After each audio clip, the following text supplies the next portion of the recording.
নমস্কার, এই সময় লাইভে আপনাদের স্বাগত। আমি তনুশ্রী আপনাদের সঙ্গে। কুমারগ্রামের 3বারের বিধায়ক মনোজ কুমার ওরাও মন্ত্রী হিসেবে শপথ গ্রহণ করলেন। দপ্তর বন্টন এখনও বাকি। তবে এই মনোজ কুমার ওরাও, তাকে নিয়ে অভিযোগ কম ছিল না, তর্ক বিতর্কও কম ছিল না। এই মুহূর্তে মন্ত্রী তিনি। আমার সঙ্গে সরাসরি রয়েছেন বিধায়ক মন্ত্রী মনোজ কুমার ওরাও। দাদা, প্রথমে অনেক অভিনন্দন যে বিধায়ক পদে আপনি নির্বাচিত হওয়ার পর এবার মন্ত্রী, অনেকটা বড় দায়িত্ব। কেমন লাগছে? না, সত্যি ভালো লাগছে। ভালো সেই কারণেই যে দল এত বড় জায়গায় দিয়েছে, এত সুযোগ করে দিয়েছে, এত বড় দায়িত্ব দিয়েছে। তো আমি অবশ্যই আমার দলের প্রতি, আমার নেতৃত্বের প্রতি, প্রধানমন্ত্রী, মুখ্যমন্ত্রী, বিচার পরিবার আর সবাইকে আমি ধন্যবাদ জ্ঞাপন করছি। দাদা, আলিপুরদুয়ারে আপনি অনেকবার অভিযোগ করেছেন, সেখানে যে সংগঠনগুলি রয়েছে সেখানে একাধিক দুর্নীতির অভিযোগ রয়েছে, কোটি কোটি টাকার দুর্নীতি, পুরসভা থেকে শুরু করে যে জায়গাগুলি, সেই জায়গাগুলিতে এখন কিভাবে কাজ করবেন? বা যে অভিযোগ ছিল এতদিন, সেই অভিযোগগুলো মিটিয়ে ওঠা হয়নি কেন? আমরা ইতিমধ্যে মিটিং করে নিয়েছি ডিএম ম্যাডামের সাথে, এবং আমরা চেয়েছি সমস্ত ফাইল যেখানে দুর্নীতি হয়েছে, দুর্নীতির সম্ভাবনা ছিল বা অভিযোগ আছে, সমস্তই আমার তদন্ত করার জন্য আবেদন জানিয়েছি। আশা করি আস্তে আস্তে সবটাই ক্লিয়ার হবে। আমরা এই দুর্নীতির শেষ দেখে ছাড়ব। আলিপুরদুয়ারে এখনো পর্যন্ত কি কি ডেভেলপমেন্ট বাকি? কারণ আপনি 3বারের বিধায়ক, আপনি বহুবার বলেছেন আপনি কাজ করতে চেয়েও কাজ করতে পারেননি। কি কি ক্ষেত্রে কাজ করতে পারেননি, করতে চান? অ্যাকচুয়ালি কোনো কিছুই হয়নি, শুধু আলিপুরদুয়ার যাওয়ার ব্যাপার নেই, উত্তরবঙ্গে কোনো ধরনের কোনো উন্নয়নই হয়নি। দু একটি মিস্ত্রি দেওয়া হয়েছিল, শুধু দু একটা লাইট ওই পেপার ভোগ করে দিলাম আর শেষ, আর কোনো কিছু হয়নি। তো এটা তো একদিনের ব্যাপার নেই, গত 15 বছর ধরে হয়নি, তার আগে 35 বছর ধরে হয়নি। তো পিছিয়ে আছে পুরোপুরি। উত্তরবঙ্গে সাজাতে গেলে সময় লাগবে। আমরা সবাই মিলে এত উত্তরবঙ্গের মিনিস্ট্রি দিয়েছে আমাদের রাজ্য নেতৃত্ব, আমরা সবাই মিলে চেষ্টা করব যাতে হিতগৌরব যেটা আছে উত্তরবঙ্গের, সেটা যেন ফিরে আসে। মানুষ যেন শুধুমাত্র উত্তরবঙ্গ মানে ওই জঙ্গল, ওই হাতি, এটার উপর না রেখে ওখানে মানুষ বাঁচে এবং সারা মিনিমাম ডিমান্ডটুকু পূরণ হয় না, সেটা আমরা দেখব। আশা করি এখন শ্রমিকদের, সেখানকার এলাকার মানুষের উন্নয়ন হবে। আমরা ঢেলে সাজাতে চাইছি উত্তরবঙ্গকে। আপনি পূর্ণমন্ত্রী হিসেবে শপথ গ্রহণ করেছেন, এটা কি আশা করেছিলেন? না, আশার ব্যাপার কোনো কিছু নেই, পরে অপ্রত্যাশিত হয়ে গেছে।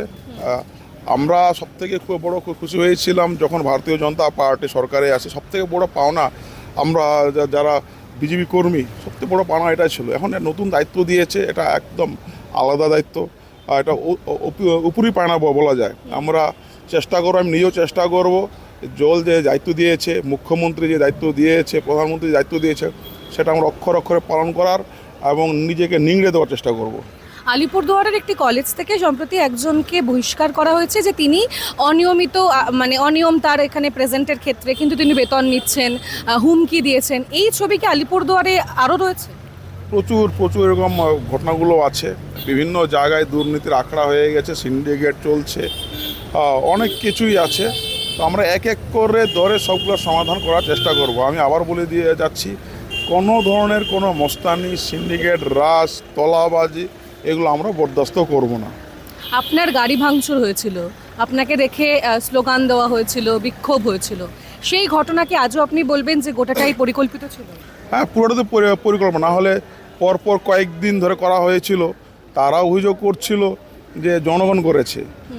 অথচ আপনারা দেখবেন যে ক্লিপিংগুলোতে সেখানকার অঞ্চল প্রেসিডেন্ট বা নেতৃত্ব, পঞ্চায়েত সমিতির মেম্বার, তারা যুক্ত ছিল এবং বেছে বেছে এগুলো টার্গেট করা হয়েছিল প্রত্যন্ত জায়গায়। তো এখন পুলিশ তাদের ব্যবস্থা নিচ্ছে, যেটা করা পুলিশ করবে, শাসন করবে। বিভিন্ন জায়গা থেকে একাধিক কাউন্সিলর, তৃণমূল নেতা, তাদেরকে গ্রেপ্তার করা হচ্ছে, রীতিমতো কোমরে দড়ি দিয়ে ঘোরানো হচ্ছে। হ্যাঁ, এখন দুর্নীতি করেছে, এবার দুর্নীতি করেছে বলে সে দিচ্ছে কাউন্সিলর বলে ছাড়ো, তা তো নয়। আজকে দুর্নীতি করে যাচ্ছে বলেই কিন্তু ঘটনাগুলো ঘটছে। তো এটা পুলিশের কাজ, পুলিশ তার কাজ করছে, আর আমরা সবটাই বের করব। সাধারণ মানুষের প্রচুর টাকা আর তারা নিয়ে পালিয়েছে, প্রচুর টাকা নয়ছয় করেছে, সরকারি টাকা তারা মেরে দিয়েছে। তো সেগুলোকে ছাড়ার কথা নয়, আমরা ধাপে ধাপে সবগুলোরই বের করব। আপনি বিধানসভার একজন সদস্য, বিধায়ক আপনি, সেক্ষেত্রে বিধানসভায় সম্প্রতি যে ছবি আমরা দেখতে পেলাম, ঋতব্রত তিনি বিরোধী দলনেতা হিসেবে সেই দায়িত্ব নিতে চলেছেন, বিধানসভায় এই যে পরিবর্তন সেটা কিভাবে দেখছেন? তৃণমূল নিয়ে খুব বেশি কথা বলার অবকাশ নেই। তৃণমূল বা ওদের নিয়ে আমাদের রাজ্য সভাপতি আছেন, তারাই বলছেন। এদেরকে মানুষ ছুঁড়ে ফেলে দিয়েছে, পুরোপুরি তারা বাইরে চলে গেছে, দু চারটা ছিটকে ফটকা তারা আছে। তো এদের নিয়ে আলোচনা কেউ শুনতে চাইছে না, কারণ মানুষ শুনতেও চাচ্ছে না। মানুষ চাইছে উন্নয়ন, মানুষ চাইছে ভারতীয় জনতা পার্টি কী করবে। তাই এদের নিয়ে খুব বেশি আলোচনা করার অবকাশ আমার তো মনে হয় না আছে। বিক্ষুব্ধ তৃণমূলে যারা এখন একে একে বক্তব্য রাখছে, তো সেটা দেখে কি মনে হচ্ছে যে এবার আস্তে আস্তে সবটাই রিভিল হচ্ছে? এটা তো নতুন ঘটনা নয়, আমরা তো আগেই জানতাম ব্যাপারটা। জনগণও জানতো যে এটা একটা পিসি ভাইপোর কোম্পানি ছিল। যতদিন ক্ষমতা ছিল মানুষকে ভুল বুঝিয়ে টুজিয়ে অনেক কাজ করে নিয়ে ক্ষমতায় ছিল। তো ক্ষমতা হারালে অরিজিনাল রূপটা বেরোয়, তখন বেরোচ্ছে। এতদিন যে মানুষ ডিপ্রাইভ ছিল, সেখানকার তৃণমূলের কর্মীরাও যে ডিপ্রাইভ ছিল, তাদের উপরে চাপিয়ে দেওয়া হয়েছিল, এটাই ফলস্বরূপ এটা হবেই।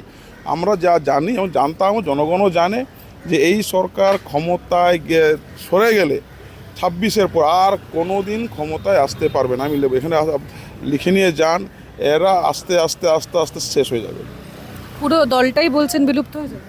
পুরো দলটাই শেষ হয়ে যাবে। তৃণমূল বলে কোনো দলের অস্তিত্ব থাকবে না।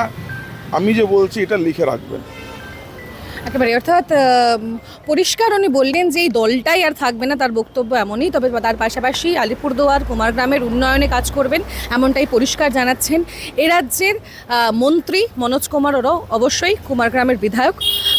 পরিষ্কার নিজের বক্তব্য তুলে ধরলেন এই সময় লাইভে। ক্যামেরায় প্রত্যয় মুখোপাধ্যায়ের সঙ্গে আমি তনুশ্রী চ্যাটার্জি, এই সময় লাইভ।